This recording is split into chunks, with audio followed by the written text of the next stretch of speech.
স্বর্গীয় বিমল দেব্বর মানে বার্ষরিক শ্রাদ্ধ তিনি 13 তারিখ নভেম্বর 2024 মখে মাইচামা জায়গা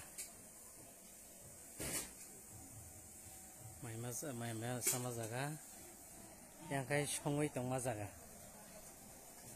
मखाय सङै दंमा জায়গা বার্ষিক সদনে मखाय तहान मखाय वाक बाहान मखाय सिनि गौतम बाबु सं दङ खूब नायथ'खाय सङो बिनि लेम्बु सरानि सुसाद्य रान्ना समं बेलायखिना टेस्टी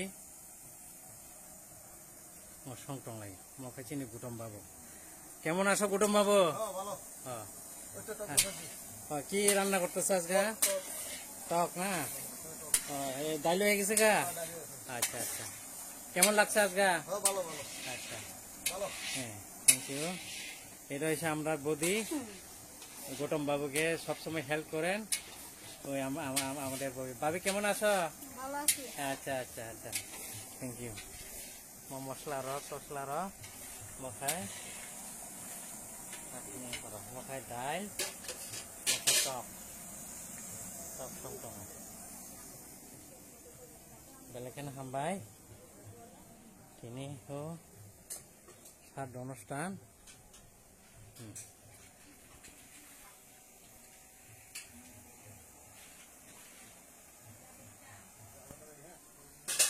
बेलेगखौनो हामबाय श्राद्ध अनुष्ठान यांखाय